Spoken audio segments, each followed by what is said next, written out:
generation who are belonging to generation Z, and our challenge is the next generation, that is artificial intelligence generation, called Generation A or Generation Alpha, who are born between 2015 onwards. So they are in school, but by 2030 they will come to our higher education platform, and we have to be ready to teach them, to train them.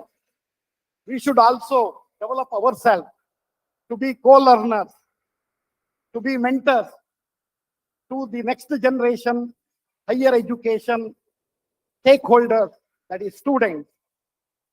So through many conferences, our Association of Indian Universities is contributing and training our higher education system to be competent, correct, and contemporary, to teach and train our stakeholders, our customers, who are our students. So yesterday we had two sessions. First session was about micro credentials, micro badges, and online degrees. Afternoon, we have discussed about using emerging technologies like artificial intelligence and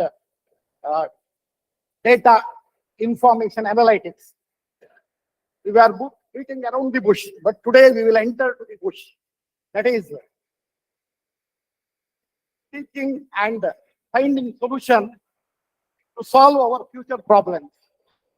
How to prepare ourselves through our own faculty development strategy and identifying various digital pedagogies in order to teach and train future generations.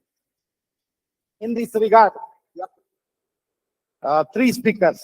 As I said, two speakers are online speakers, which represents the future scenarios, future challenges, and one physical speaker, Dr. Y.S.R. Murthy from RV University, Bangalore. So out of these three speakers, all these speakers are eminent speakers, pioneer in their field of specialization, and they are relevant to today's session, theme of the session. First speaker is Professor Dr. M.M. Pal. M.M. Pant, Dr. Madan Mohan Pant, who was the Pro-Vice Chancellor of IGNO, and he has done a lot of research in future generation learning, next generation learning. So he is going to enlighten us on next generation learning systems and technologies, including pedagogy. So I would like to invite him to start this session. Professor Dr. Madan Mohan Pant, this is your time. Yeah. So, thank you, and I'm delighted with the chairperson's remarks, because he has given a very comprehensive view of what the situation is, especially like the various generations that he talked about, both as faculty and as students. But he forgot one generation, those who were born before independence. I belong to that. And when we look at education at 2047, it will be the centenary year of my birth. So that's another very interesting aspect in terms of the transition of people long before photocopier had been gone, television had gone, radio, etc., just arrived and so on. But anyway, I will, from this large scenario, I have about 10 minutes. So I will be talking about straight, as he said, not beating around the bush, but getting straight to catch the bird. So I'll be focusing only on digital pedagogies and the ones that are emerging and how they will transform education. Interestingly, 2 days from now, we will be observing the 55th anniversary of the first internet message. If you Google it, or you already have heard of it, ARPANET was the first one which tried to send messages through the internet. And the first message they were trying to send was log in, because that was the way you would log into the internet. And they were sending one word, they sent the letter L, and it's called up to say, did you get that message? He said, yes. Then they put in O. He said, did you get that? He said, yes. And by the time they put G, it crashed. Low. That was the beginning of the internet. Today, we are talking, we are having a whole meeting on this, and as the chairperson of the session said, 2 out of 3 speakers are remote. Maybe in future, all speakers will be remote. And what is more interesting is not only they may be remote, they may be AI avatars of these speakers. So it is not the speaker himself talking, but an AI avatar of the speaker talking. Today, 27th October, there's an India Mobile Congress being inaugurated in Delhi, Pragati Maidan, and the Prime Minister is inaugurating it. We are acknowledging that the mobile internet is becoming a part of everyday life. And what is important, and I want to say that it is going to affect all aspects. You've seen the change it has made to financial transactions, the change it has made to so many things. I am now going to talk about the changes in education and take you through the points. Okay, somebody in the beginning asked me if I have a PowerPoint slides to show. And I said, no, I don't have any PowerPoint slides to show. I'm going to be more in conversation mode, especially because we have only 10 minutes. And to make things easier, I posted a document about some of my ideas on social media today. And it is on LinkedIn, on Twitter, on Facebook. It is on mmpan.com if you want to see it over there. You go to mmpan.com and go to home, you will be able to get that. And on that, I have talked about many of these things. So you can get that text. Now, the important point is that we have been looking at this for a long time. UGC itself had created once a program called Countrywide Classroom in the 1980s, when we just had satellite television. And now we are already seeing this happening now. We are almost moving to one world schoolhouse. By 2047, we can project the developments in the internet and its impact on all stages of education: preschool, school, senior school, higher education, and lifelong learning. What is going to be most important will be lifelong learning, because the longevity is increasing. If longevity is increasing, then 16 years of schooling will not be enough. Even 20 years of schooling will not be enough if we are going to lead for 80 years or 90 years. And therefore, a whole new model of teaching, learning, as well as assessment will evolve.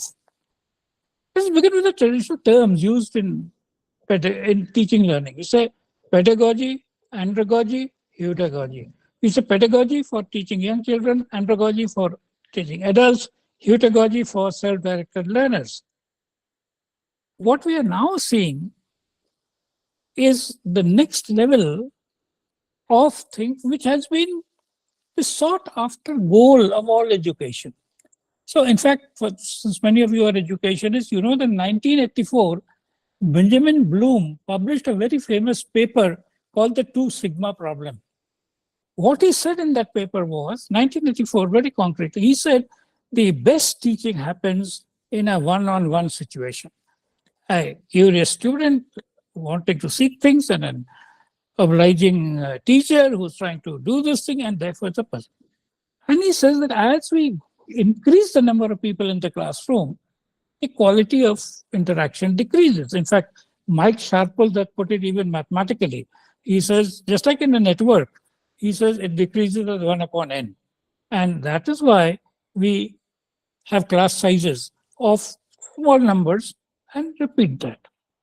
Now, what Mike Sharple that said in one of his papers is that if we could create a pedagogy which was personalized, then we could teach large number of people in the same way.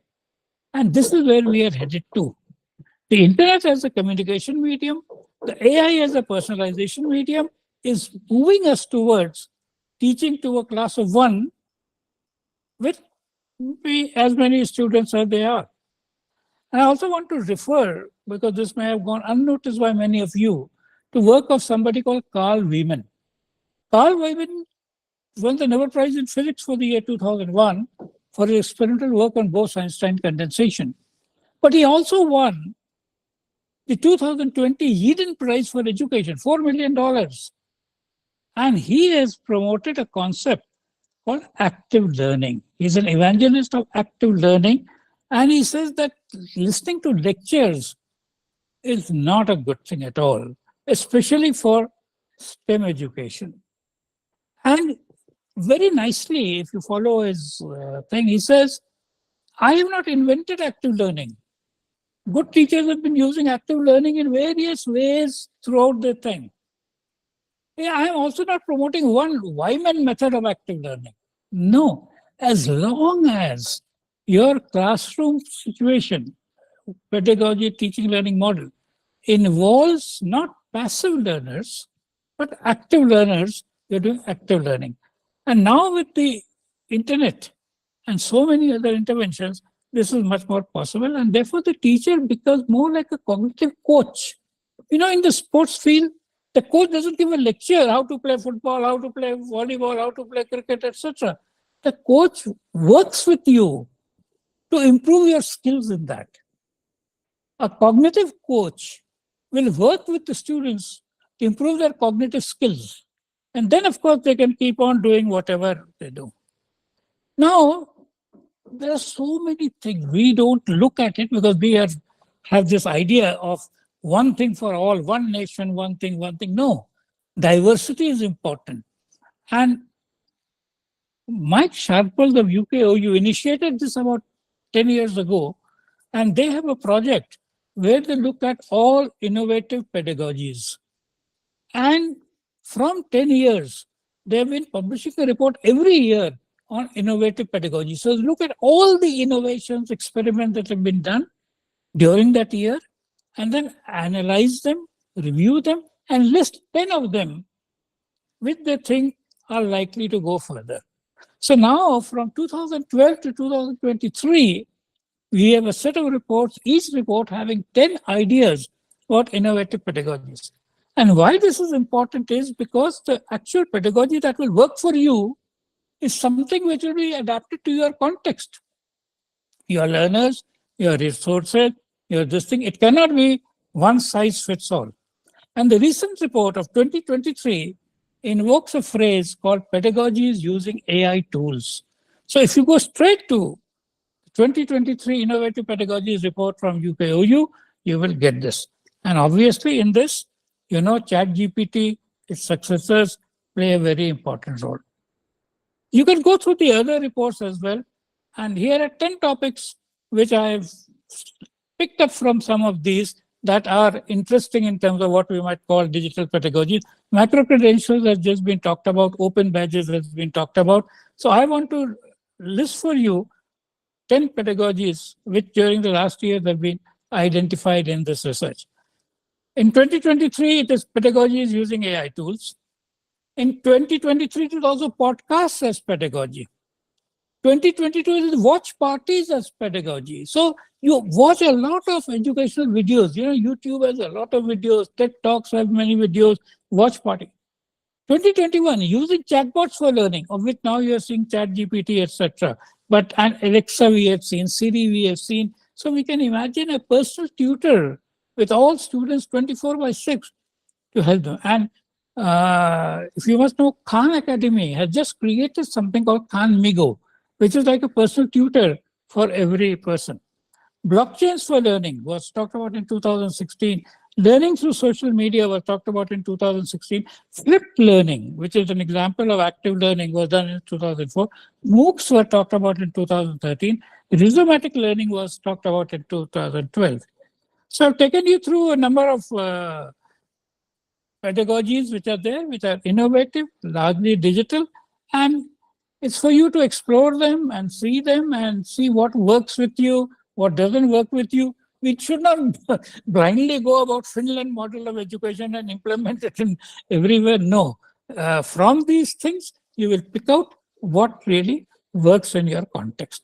So I will stop now, and there is an opportunity of question answer further on. And you can always contact me on social media. I am on LinkedIn, I'm on Twitter, I'm on Facebook. I'm not on TikTok, but I'm on more or less every other media. Okay, thank you.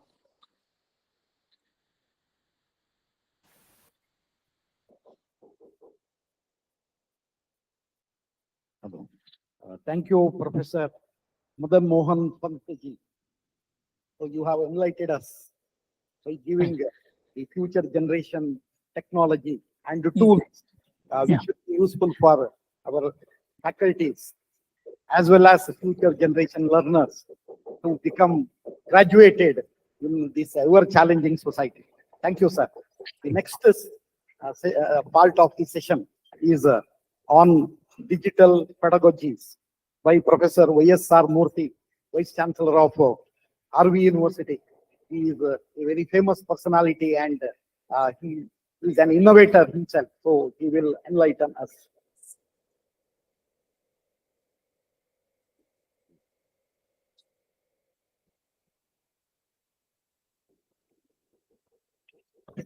Thank you, Chair. Distinguished Vice Chancellors, Principals of engineering colleges, my fellow panelists, and others who are joining online, senior AIU officials, other educational leaders, good morning to all of you. I have a PowerPoint presentation. It will be up. I plan to set out the context and also discuss the current scenario and highlight some challenges. Also,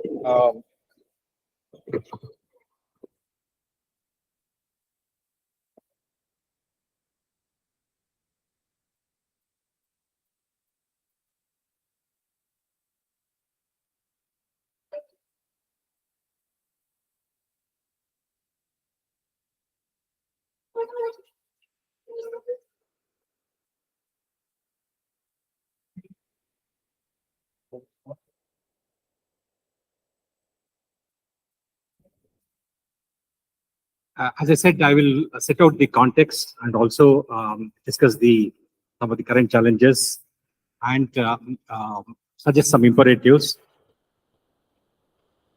I met a gentleman who went to IIT Mumbai, then worked in Yahoo India as a chief technological officer, and then worked in Google in senior capacities. Worked for nearly 3 decades in top positions. And 2 weeks back, I met him.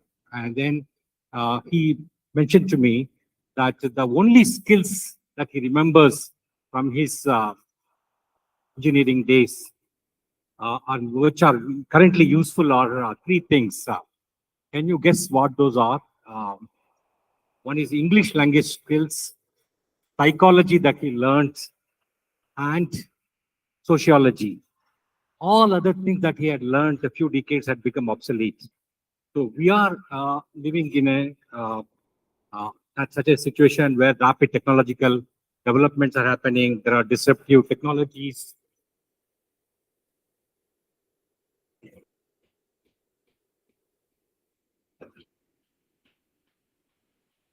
We are living in a VUCA world, volatility, uncertainty, complexity, and ambiguity.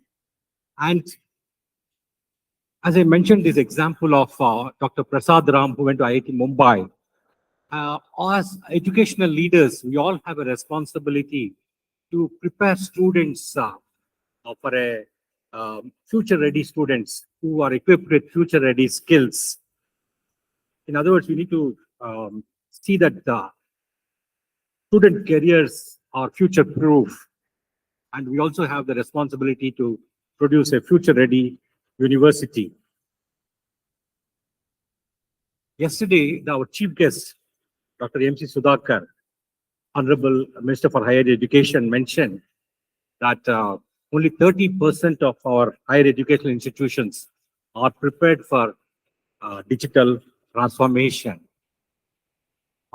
I heard the Vice Chancellor of VTU saying that the exams are conducted and within weekly, promptly assessments are done and the results are shared in over WhatsApp.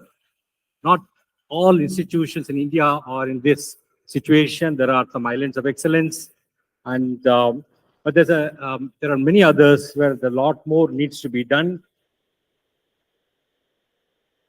And if a survey has to be conducted across institutions on the quality of student digital experiences on 1 to 7 scale, one can guess as to what the results would be.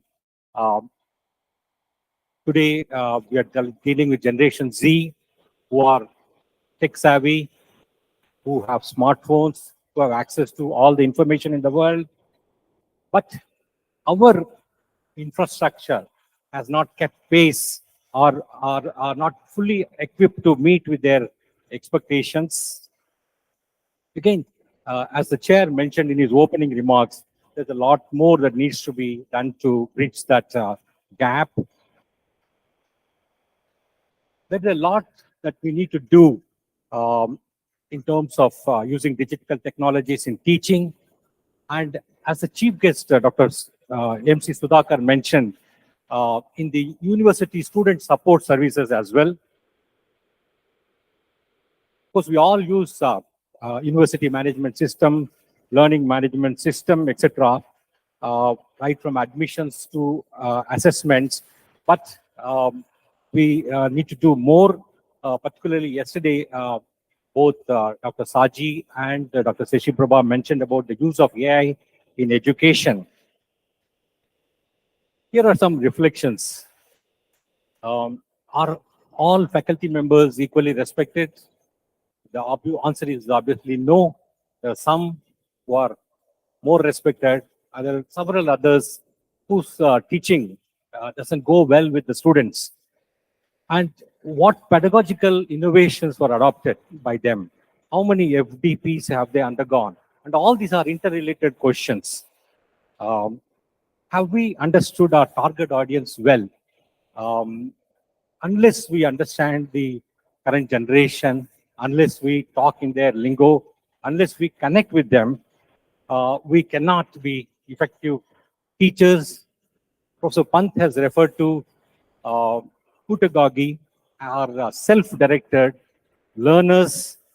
So there is a need to understand these self-directed, self-managed learners, and our pedagogical innovations need to factor this. And Dr. Pant also mentioned about a coach in a game of football or something. So our faculty members need to act as facilitators. We need to all reflect whether they are really acting as facilitators or as instructors. Are they engaged in transmission of information, or how much of peer-to-peer learning or how much of experiential learning are they engaged in? We all know, of course, the importance of experiential learning, particularly through the project-based activities or taking up a problem and solving. When Dr. Pankaj Mittal was earlier on in a senior capacity at the University Grants Commission, the Swayam was launched. Some of us were part of the initial experiment, and we were asked to undergo MOOC on MOOCs prepared by Professor Jose.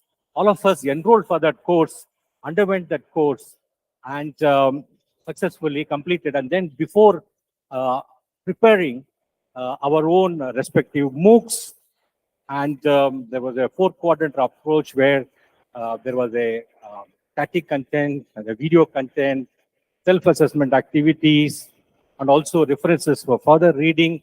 Of course, in some of these issues, the onus is highly on the learner. And if you look at the outcomes, or if you look at the whether the students who have taken some of these courses in the Swayam platform, we find that there is a lot of scope for improvement. There's a lot of scope for um, improving the quality. And that's the reason why some of us need to take these courses offered by international universities. Recently, I, as a Vice Chancellor, underwent a 5-week uh, online um, faculty development program offered by Law Teachers India on teaching law in the 21st century. Every evening between 7 to 9 p.m., we had classes over a 5-week period. And right from assistant professors to associate professors taught those in their own respective specializations. It was a very revealing experience. Once when you undergo these yourself, you will know how can these technologies be better used, how can you, what kind of pedagogical innovations are required to see that whatever that we want to transmit through these online courses are done very effectively.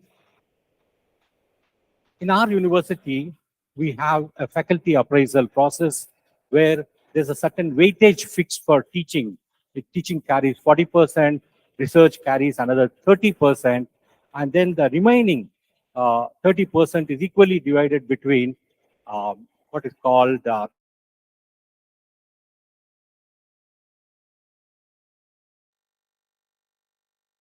um, teachers to undergo faculty development programs and other such programs. So across institutions, there is a need to take this very seriously.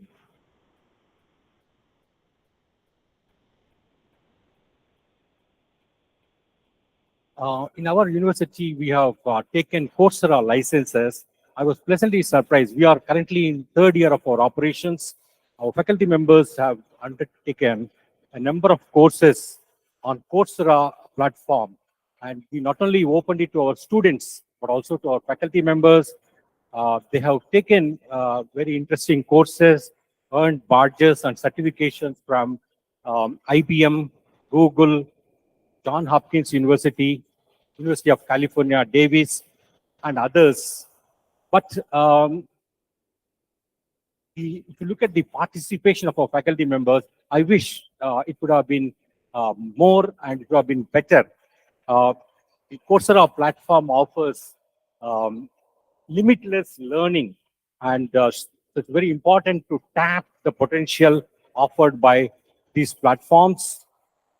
The courses included data visualization and machine learning with Python, uh, data sciences, or Tableau, currency options, investment analysis, and portfolio management. Yesterday, there was a mention by Mr. Buddha Chandrasekhar about the petabytes and petabytes, gigabytes, etc. Data never sleeps. In fact, it is a new oil. Every minute, every click, every swipe, every share that we do, and those are millions. If you look at the various platforms, be it social media, be it digital payments, or be it others, millions and millions of users every minute. Um, Data and digital technologies are not only important for business outcomes, but also for education itself.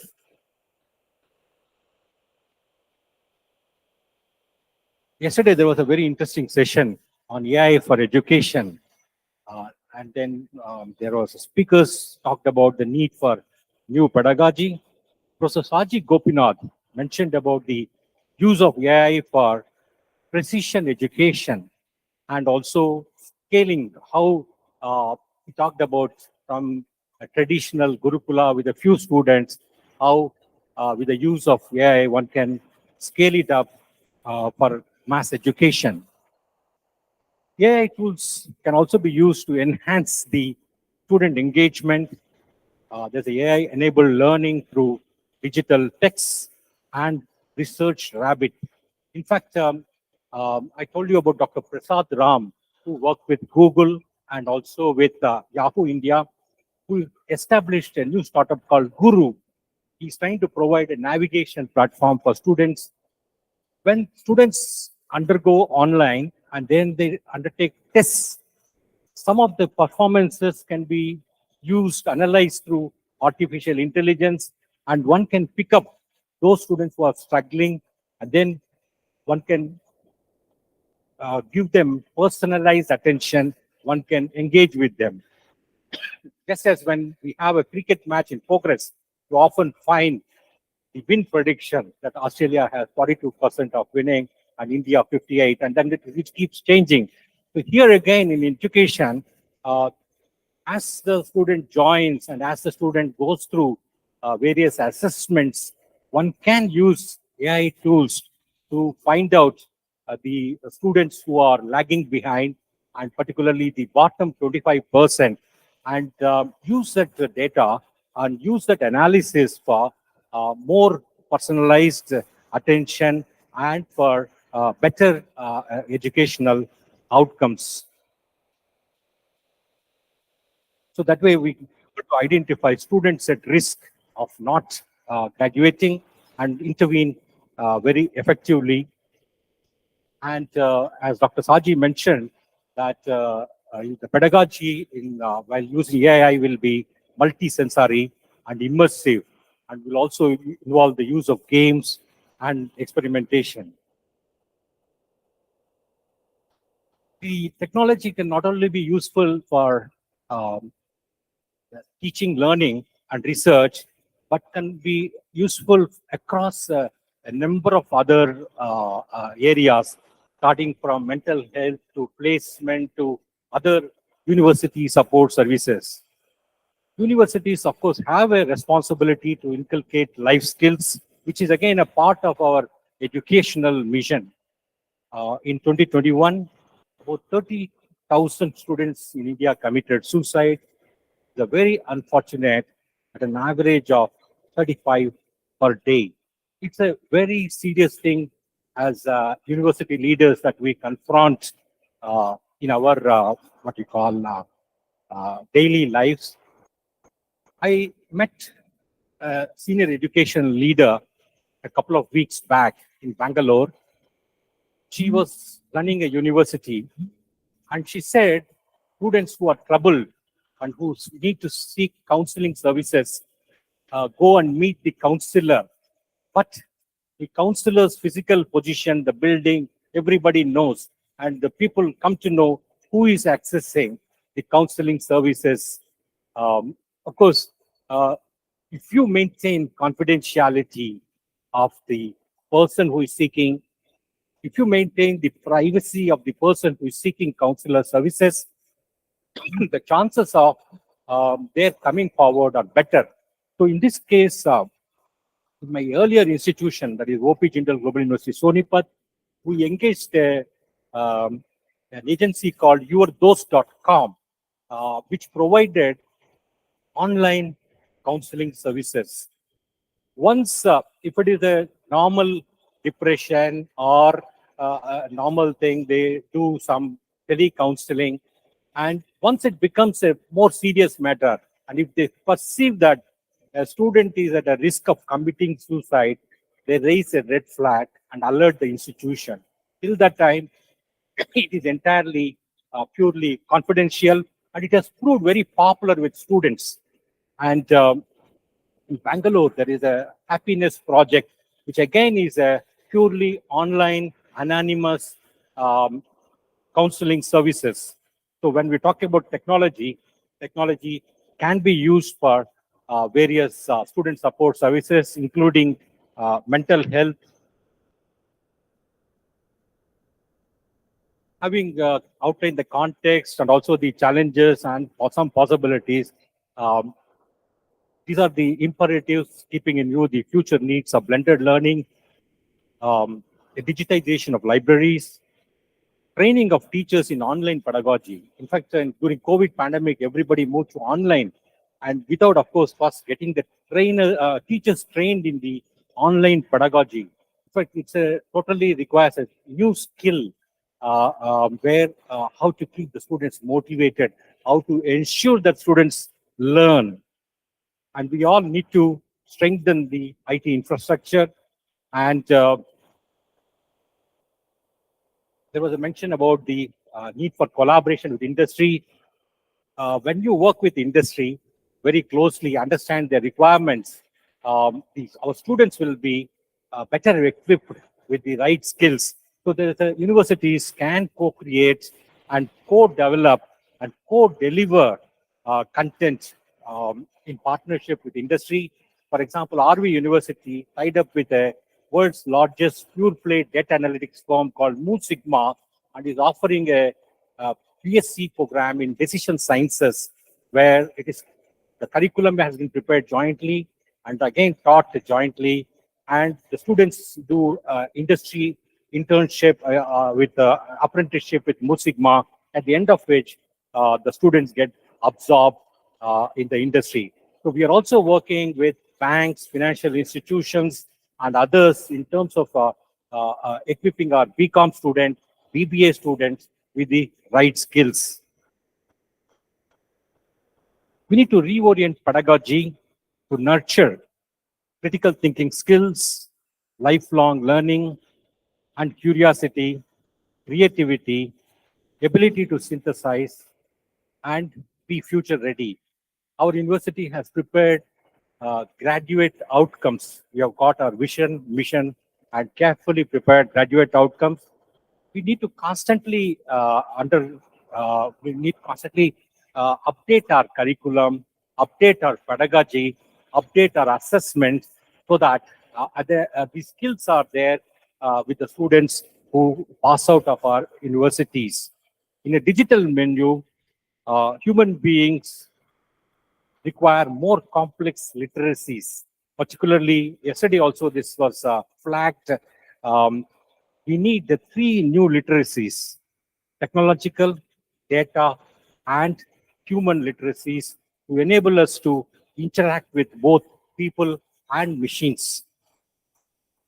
Talking of the need for faculty development programs, and also the need for empowering teachers, I want to quote Gurudev Rabindranath Tagore, who said, "A teacher can never truly teach unless he's still learning himself. A lamp can never light another lamp unless it continues to burn its own flame. The teacher who has come to the end of his subject, who has no living traffic left his knowledge, but merely repeats his lesson to the students, can only load their minds, he cannot quicken them." So in other words, you cannot light another lamp unless your candle is burning. And I underwent a faculty development program a few years back, where Professor Upendra Bakshi, former Vice Chancellor of Delhi University, was there. And he said often, when a teacher says, "I have 20 years of teaching experience," he said it could often be the case that the same class note is repeated year after year after year. And his first advice to the teachers who are undergoing the FDP was that junk all the class notes, prepare afresh. There are, the examples that you cite need to be updated in light of the latest developments. And there has been rapid technological development. And this is a very important lesson for all of us. In conclusion, we need sound, robust, futuristic, and imaginative FTPs, which truly empower our faculty members. Thank you.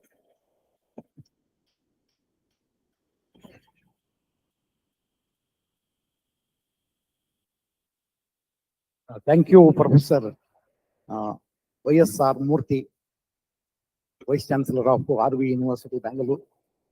He has elaborately discussed on mental health related to use of digital pedagogy, as well as the student attribute outcomes and how it can be improved and make them as future generation students, future generation graduates, to meet the demands. Now we will go to the last part of the session. The third speaker, Professor G. Ranga Janardana, Vice Chancellor of Jawaharlal Nehru Technological University, Andhra Pradesh, is waiting for us with his information about digital pedagogies with emphasis on technical and engineering areas, engineering education. I invite Professor G. Rangar Janardhan to this session and to present his thoughts. Thank you.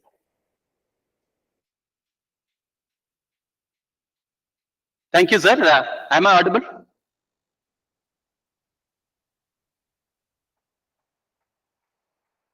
At the outset, I thank the management of VTU for inviting me to be as one of the speakers for this session.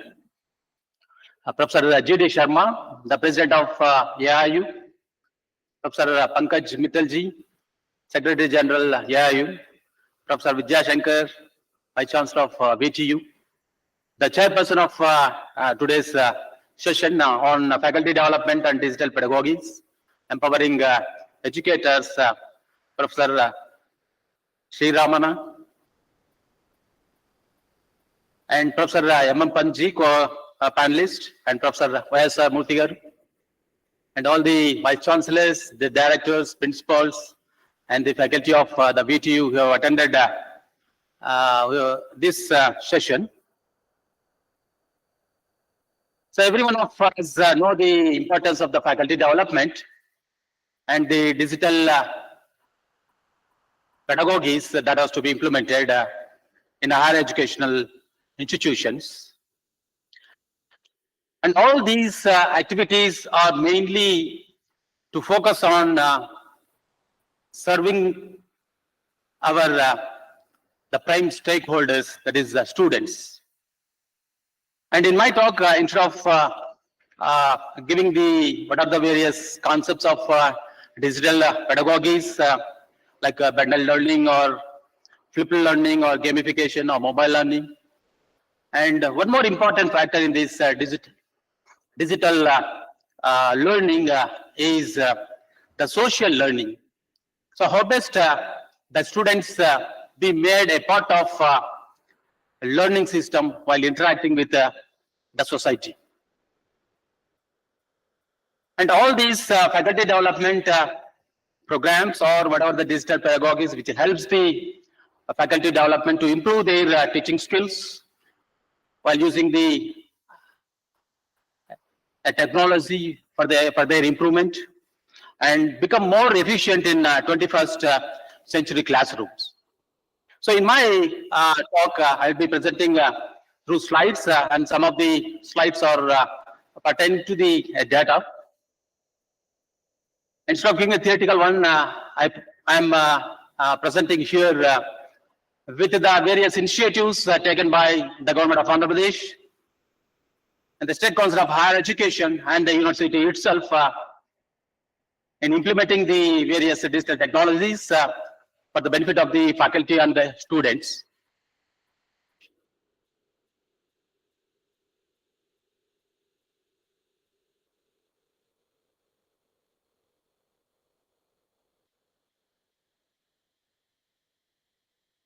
Next slide.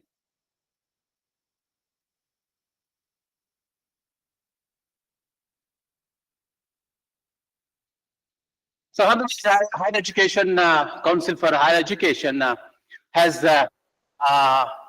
made 5 important goals for the benefit of the students and staff. The vision of government of Andhra Pradesh to higher education especially is that to improve the accessibility, equitability, and inclusive and qualitative education to all the students. To fulfill its vision, 5 interconnected goals to transform the state into the knowledge region and the students into global citizens, and which are imparting quality learning, enhancing the skills and competencies, the importance of social consciousness, creating an employment and entrepreneurship, and finally, transform the students into global citizens.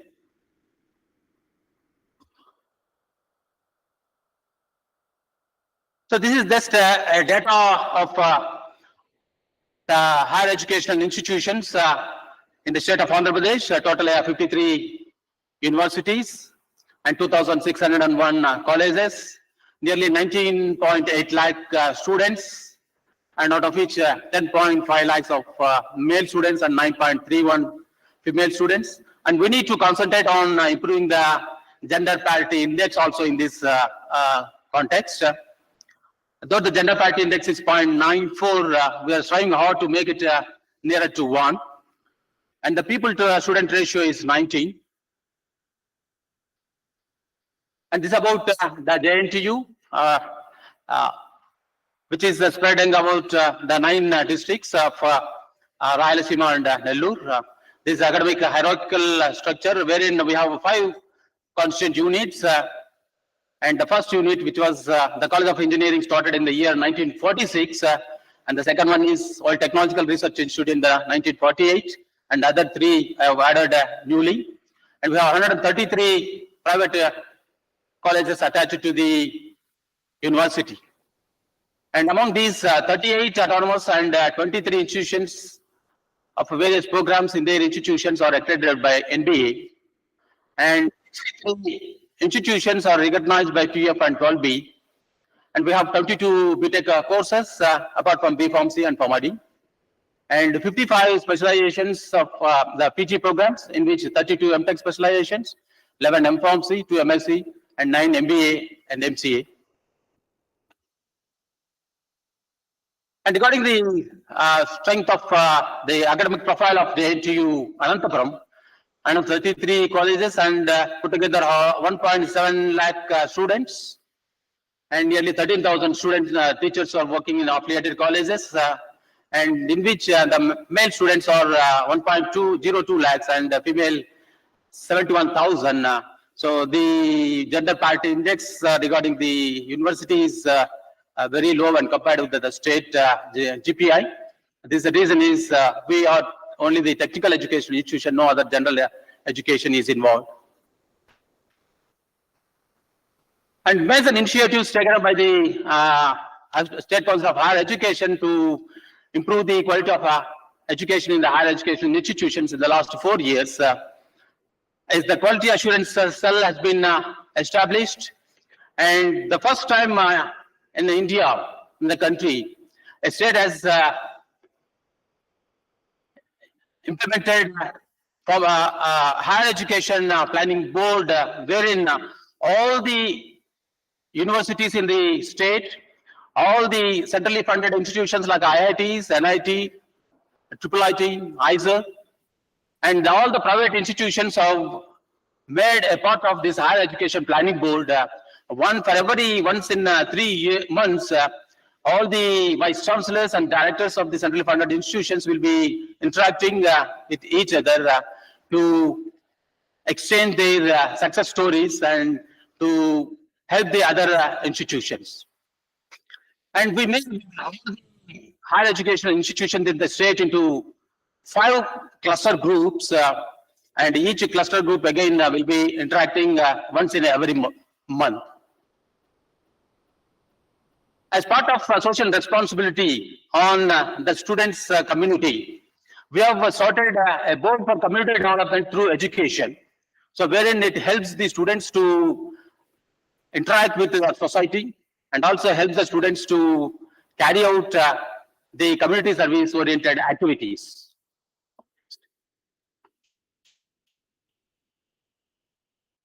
And I have seen the first of its kind initiatives in the country, and some of the things I will read it out. Curriculum revision for both professional and conventional degree programs will be taking up once in 3 years. Introduction of 10 months mandatory internships, out of which 2 months are community services and 2 months are a short-term industry oriented. And I will be touching upon the internships, how the university and the state has taken up steps to make all the students to participate in these mandatory internships. And podcasts and bilingual textbooks were introduced for smooth transition of the students who are pursued in a Telugu medium, in the local medium till the +2, and immediately joined in the higher education, which will be taught in the English medium. And microscope upskilling program to skill 1.62 lakh students in the state, and the government has taken a very good decision by spending around 32 crores to upskill the students. Recently, we have revised the curriculum, and this is for all the general degree apart from the technical education, and wherein a major and minor concept is being introduced. Nearly 160 majors are offered, and 100 minors are offered. And these minors are common for all the students. Even a science student can opt a minor of other arts or any other content. And as coming to the university, we have revised the curriculum recently in the 2023 and considered two major aspects of NEP 2020 to implement the concept of NEP 2020 with a true spirit.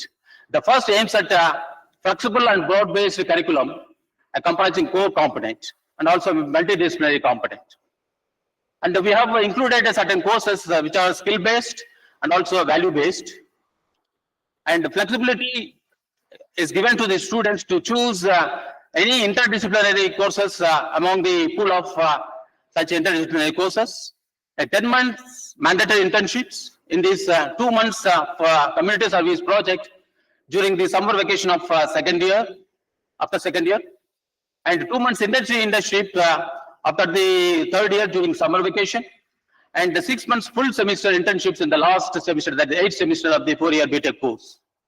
And recently, a committee, state level committee has been constituted, headed by Director of IIT Tirupati, Professor S. Satyanarayana Garu, as the chairman, and 3 technological universities vice chancellors as the members, NIT director as a member, and the senior member from the IIT Chennai, and 2 persons drawn from the industry, and to decide the new curriculum for the technological institutions across the state. And they have suggested 160 credits with minor inclusion of these 160 credits. If one wants to pursue a minor, need not take additional credits. What the committee has suggested that to improve to make the students to choose their own minor, let there not be burden on the students. And for this, we have exclusively 5 open electives, and where verticals will be framed, and all these verticals will have a different multidisciplinary courses. The students who is interested in that particular multidisciplinary exclusive minor course, he or she can opt instead of studying additional courses. And the second main concept of NEP 2020 is multiple exits. It is also included in the multiple exit concept, but the multiple entries is not yet taken place. The modalities are to be framed, and the committee wants to have some more time to discuss about the multiple entry process.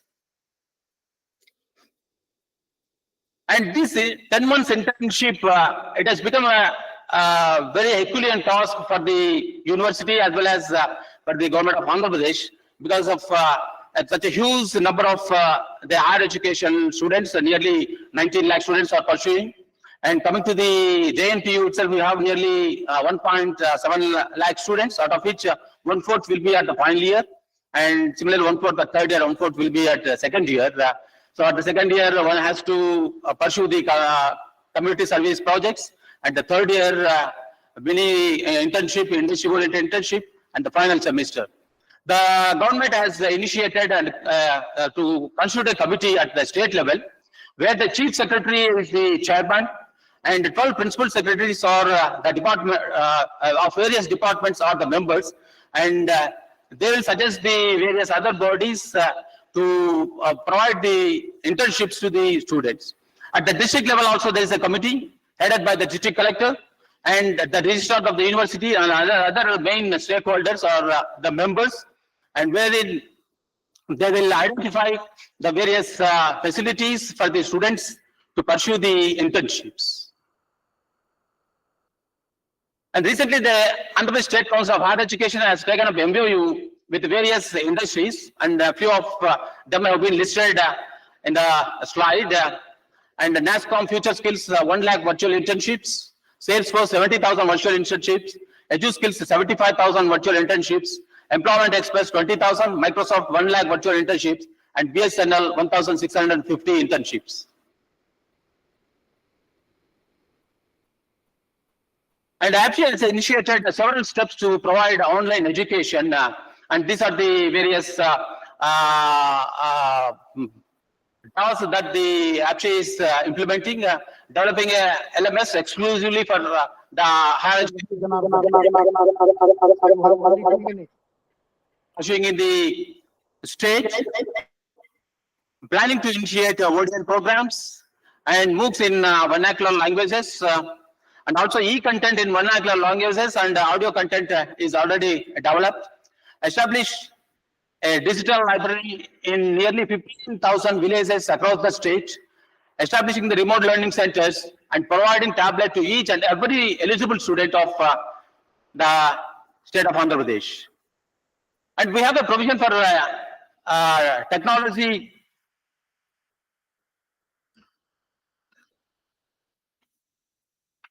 integration. The council has initiated steps to develop an exclusive portal for the students, LMS and IIT Industry Institute Connect, wherein we have various facilities, hosting the interactive video content, bilingual textbooks and podcasts into the portal, integrating with various e-content and CV building assessment certification platforms like NASCOM and Infosys Springboard, and to provide the training on aptitude and campus recruitment programs. The such facilities are also there in this portal, and mapping nearly 5 lakh long-term and short-term internships, 2 lakh are in process and directly or indirectly, and nearly 18,724 organizations have participated in this portal, and facilitates the students with an option to apply for various life skill courses and soft skill development courses and electives from this portal. And this portal also helps the students in tracking the details of placements, reasons for not placed, and later those students who failed in placements, they can be given training on skill development courses. The institutes can access the information like the students' data, or number of students registered, completed and credit transfers, and any pending students for pursuing the internships, etc. And the students can also access and register for various campus activities like hackathons, workshops, and fests, etc. These are all provided in this a single portal, and all the higher educational institutions, and the students can avail these facilities. And there is a provision for the internship mapping flows like this. The first step is registration. The students have to register, and also the industries also have to register providing the internships to the students. And the second one is internship posting. Internship posting by the industries with the required details. And internships approval will be by the nodal officers. In this case, all the placement officers of the higher education institutions are the nodal officers, and they will approve the industries. And the students also have the provision to access the various available internships from the various industries, and they too can apply for the internships. And there is a provision for applying the multiple interested internships. And finally, internship will be mapped with available internships posted by the industries and the requirement by the students. And finally, the industry verify the applications and issues a letter of interest to carry out the internship. These are the various organizations and industries. We have collaborations, and I'm happy that the good number of internships have been provided to the students. with these organizations and industries, Microsoft itself has provided 1,20,432, and others, various other organizations, which is slated at shown at the left side, and total certified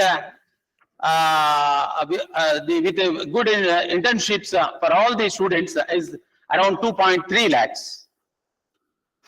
And there is an exclusive Microsoft certification. Government of Andhra Pradesh has initiated such a task to upskill 1.62 lakh students at free of cost, and spending nearly 32 crores, and 40 skill courses which are providing at free of cost. And additionally, 8,600 plus LinkedIn learning courses and 1,800 MS Learn services are also provided to all the students. And JNTU itself allotted with 45,000 vouchers, out of which our students, 35,000 and odd students have successfully completed in the various Microsoft certified courses. And one of the important point in this digital, all the students should know that the importance of the social connectivity and the social consciousness. Keeping this in mind, the government has made compulsory 2 months community service internships to all the students pursuing in higher education institutions during the summer vacation of their second year course. And successfully completed the students who were admitted in 2020 and 2021. And in the next coming years, we have identified some of the themes on which our students studying in the higher education institutions will be working on these 5 themes as a community service project. Okay.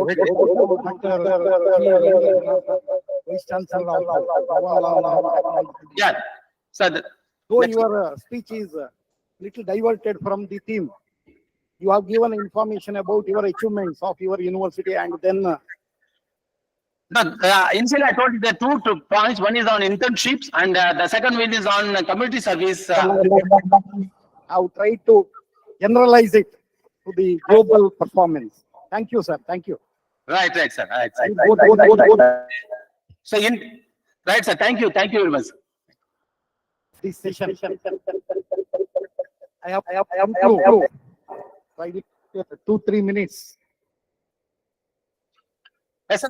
This just to increase the GER, gross enrollment ratio, and also to improve the GPI. So these are the 2 main important topics, important point which I have drawn after implementing the best practices for the faculty development, and also the best Presentation digital to the theme of today's session.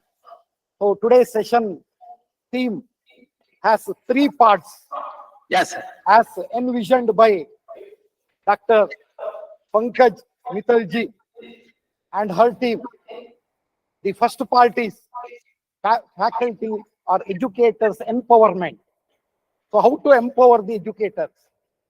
Using faculty development strategies by training them on various digital pedagogies. So this is the envision of the Secretary General of AIU. And I will try to justify in my concluding remark. As you know, the learning model comprises of various way of learning. As per one school of thought, 25% of learning takes place in classrooms through teacher-student discussion, interaction. 25% learning takes place through self-learning, swadhyayana. 25% of learning takes place with the peers and discussion with the peers.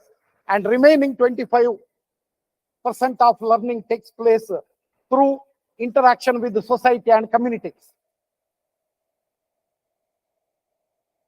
Coming to the theme of today's session, we have to identify some of the digital pedagogies which will be used in classroom interactions, in online discussions or online classes, as well as blended classes. We have to use various innovative techniques in higher education, in the teaching and learning area, including blended learning and flipped classrooms, massive open online course and online learning platforms, personalized learning and adaptive technology, gamification and immersive technologies, active learning spaces and collaborative learning, and micro credentials and digital badging. While considering the classroom-based teaching and learning process, we can use various pedagogies, which includes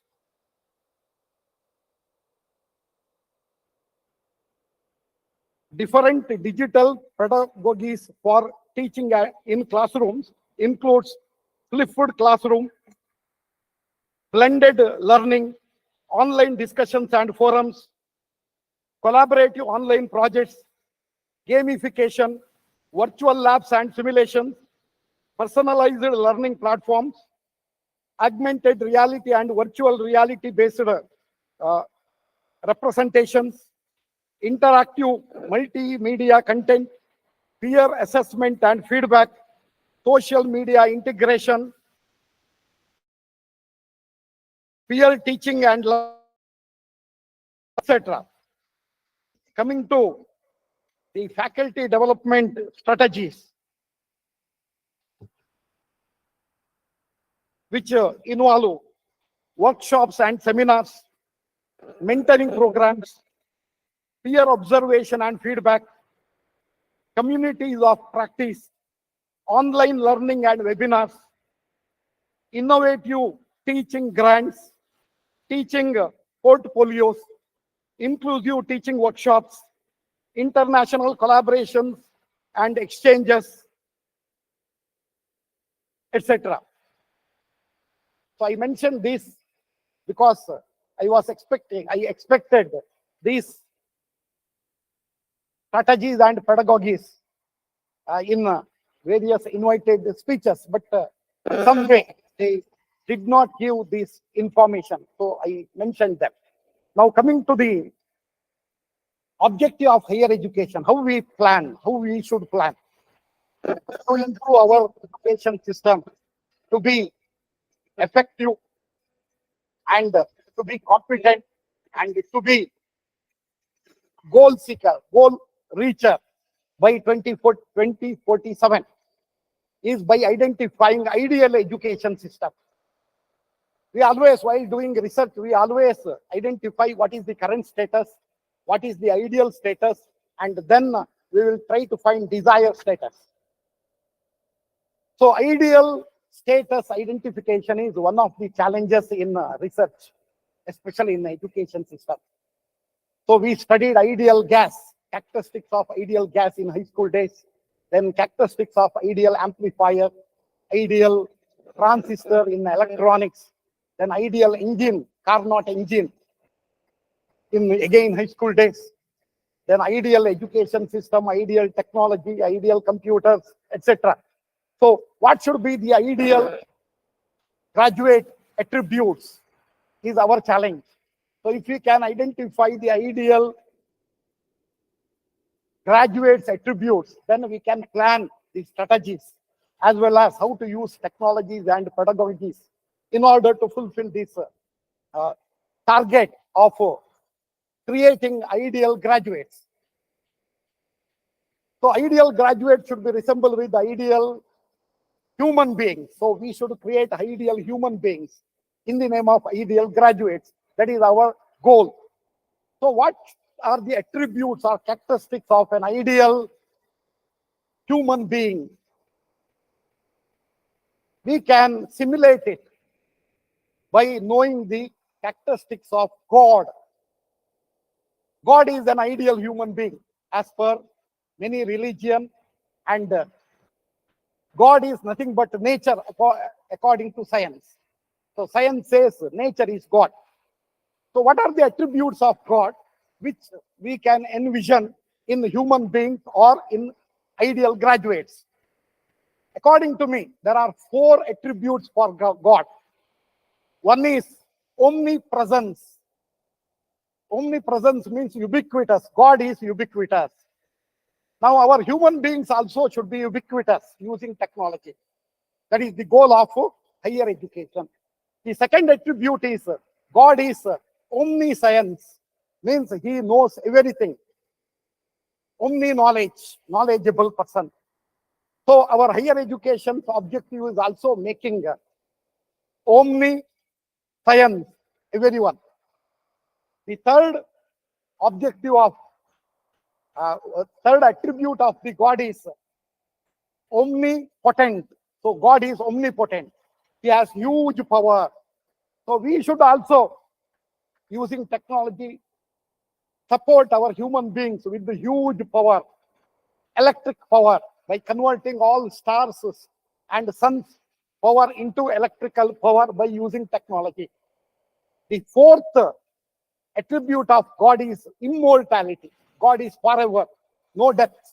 So we should also use our technology through higher education and see that our human beings are expanding their lifespan, and one day they should become immortal. So these are the 4 challenges for higher education to educate people and to support or empower people. So we should keep the ideal human being attributes in our mind and use technology and how to empower the people and how to provide comfortable facility to the people, how to make their dreamy desires into realities using technology through higher education. So how to achieve this omnipresence? So we have already achieved omnipresence or ubiquitous nature using technology. So using your Google Map, WhatsApp video call, you can reach anywhere, anytime. You can see what is happening on a road of New York right now. Our people are with us now online. So this is the ubiquitous nature or omnipresent nature of God, which we have realized using technology. The second attribute of God is omniscience. So we should be infinitely knowledgeable. So how to get infinite knowledge for human beings through higher education by 2047 is now already our role models are working on it. Neuralink company owned by Elon Musk is already achieved this goal at laboratory level. They are doing the clinical practice of connecting mind to mind, brain to computers, so that if we can connect our brain to supercomputers and supercomputers to others' brain, then we can create a information superhighway which can provide you all the knowledge, all the information of the universe instantaneously to your brain, so that a child, if it can get this, if it can be connected to information superhighway through technology, can be graduated by its 3rd year.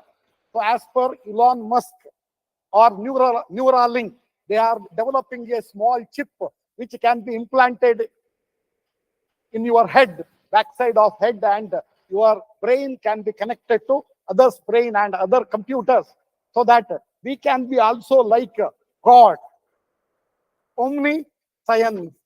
Now the third attribute of God is omnipower, omnipotent. So we are using technology and converting renewable energies into useful energies.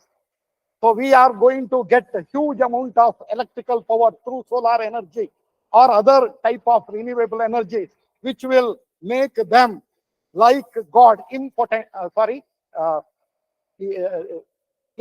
power. The fourth attribute is yet to be achieved, but it is on the way. using bio-nanotechnology, we are able to generate artificial organs.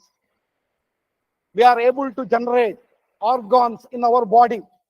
We are able to expand our lifespan by controlling the diseases. So if the science and technology can contribute further through higher education system where you are the leaders and you are the guiding the higher education system, so focus on these ideal technologies where you can convert human beings into God, human beings into ideal human beings, so that we can live happy life, forget about non-employability, etc. Because employment is required only if there is a need. If everyone can become like God with the infinite power, with the infinite knowledge, with the infinite energy, and with the immortality, then we need not worry about employment. So with this, I'm sure that the goal of higher education is providing infinite power to the human being and converting them into ideal human being. So with this, I'm sure that the theme of this conference will keep our faculty members updated, and along with the co-learner, faculty members should be mentors in future days. So that is their challenge. And vice chancellors and other administrators in higher education have a educators for which all kind of online as well as offline teaching learning technology, teaching learning tools have to be used, for which our future teachers should be enabled as well as empowered. So this is the theme envisioned by our AIU General Secretary, and I'm sure that our vice chancellors and other administrators have realized their responsibilities and they will use their further times to empower our future faculty members. Thank you all.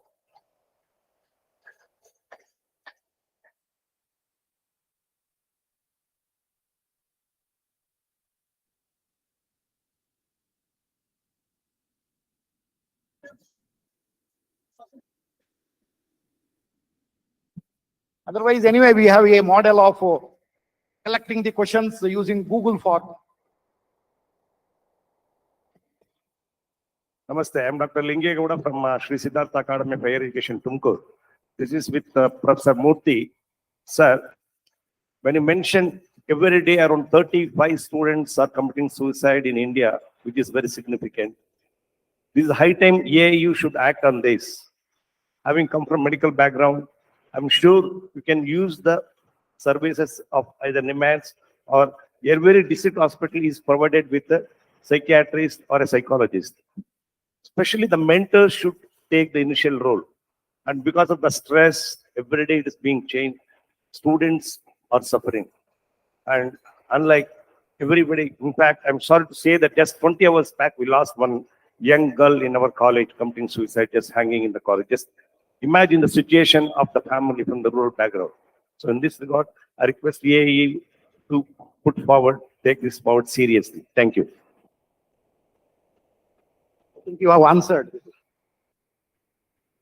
So my question is, we have in the digital era of, we have not discussed about the classroom environment. Classroom environment, whether it should be indifferent or concentrated. When I say indifferent, concentrated, when I was a student, we are all attentive towards the teacher. Now in a digital era, what should be the situations of the classroom environment? Take an example of Western University. A student can come to the classroom with cigarette, with eatables. What will be the situations here? Because I have discussed with my colleagues, the students are carrying the mobile into the classrooms. Whether he is attentive in the classroom or not, the teacher is not able to know. This is what the question. Sir, there are two issues here. Our macro objective is making GR 100%. Yeah. On the other hand, micro objective is giving customized education in the classroom setup or in a connected setup. So we should answer both questions by finding solutions to that. That is what. The second question is, we are talking about infrastructure of IT is to be increased. The other serious issue in Indian context at present, the power shortage. Unless the power and internet facilities has to be created, we cannot think of going for the digital environment. That's what my observation. Yeah, that is the challenge for our technical students through our faculty members.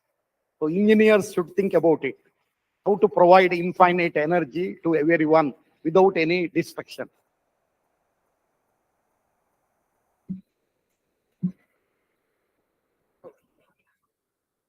If I may give a slightly different answer, like earlier we had this traditional brick and mortar classrooms, but things are changing. Students are learning from YouTube. There are people who are cracking IAS exam after seeing YouTube videos. So people are also using other digital tools, etc. So in the future, blended learning mode, one can learn in the virtual space also, in a self-directed pace, and the UGC itself has provided 40% of the content to online courses. So it won't be, there are changes which are happening. Hello. So this side, I have been attending the entire discussion since yesterday. Yesterday we spoke about micro credentials and online degrees and badging as well. So badges and all these things. And today even we are talking about how to enhance the quality of education and all these things. I have a very simple doubt. I'm not worried about infrastructure and all, because when we discussed about digital payment, Google Pay, Phone Pay, etc., even we were concerned, worried about adoption of that. But Indian people are, we must trust ourselves. We are really good. So definitely, what are the solutions that we are bringing for digital education that will be adopted in next 2-3 years? So I'm not worried about it, but I'm worried about the mindset where we are expecting students to learn a democratized way on online platforms like Coursera and others. And at the same time, we are talking about the students to sit in the classrooms, otherwise they will be made defaulters. They have to do submissions and all the other things.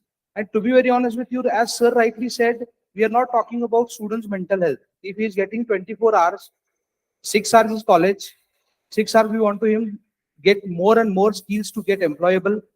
First thing. Second is, are we considering student side?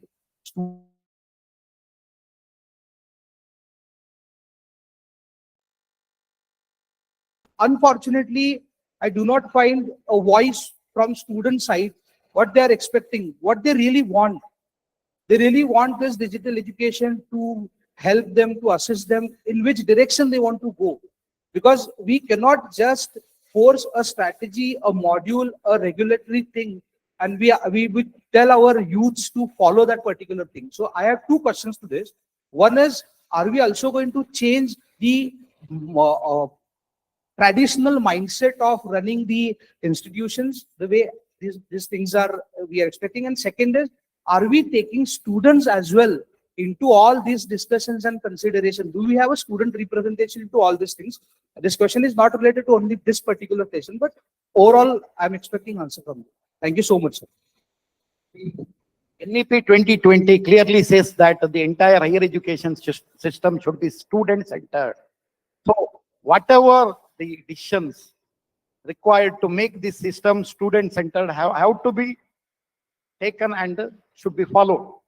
So ultimately, the student-centered system only will exist and sustain.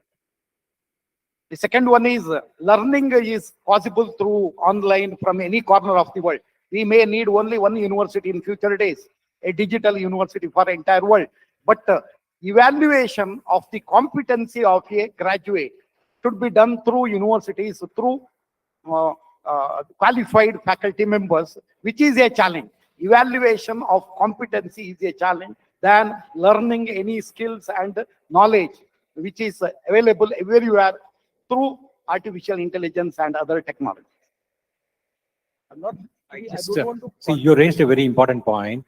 If you keep a student for 30 hours in a week inside the classroom, what about his own learning from peers, learning from society, etc.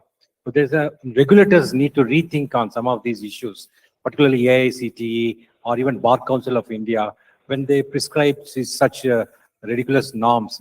In fact, I have gone to London for higher education, there were classes only for 3 hours a day for 3 days. Rest of the time, the student is supposed to learn on his own, either from the library or from other sources. So one need to free up time. We need to restructure timetable, and the regulators need to re-envision. And once we realize that students have a variety of sources to learn from, which in fact today I find that students want to interact among themselves through clubs and societies, but don't have time because the timetable is from 9 to 5. Which, and then there are many day scholars who want to get back to their homes.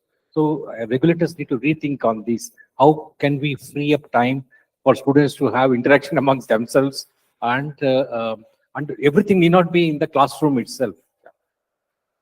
So, sir, I usually do consulting as well, and I had a case of student, and he was asking me that, sir, is it really worth to write 100 pages assignment as a part of my submission? No, we will discuss it later, Okay, because okay. there is a, we have to conclude this session now. I would like to thank the organizers as well as, yeah, and our reporters also. So thank you all.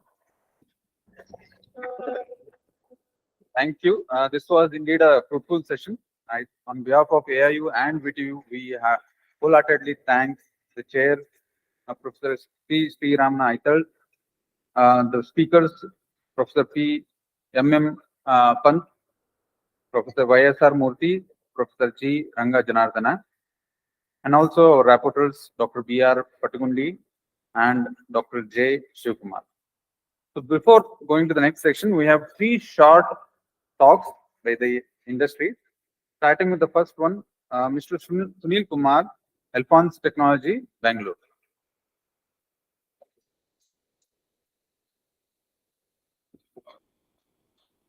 Hello. It's my privilege and thanks for the opportunity to present in front of you about Alphonse Technologies. Thanks to VTU and all the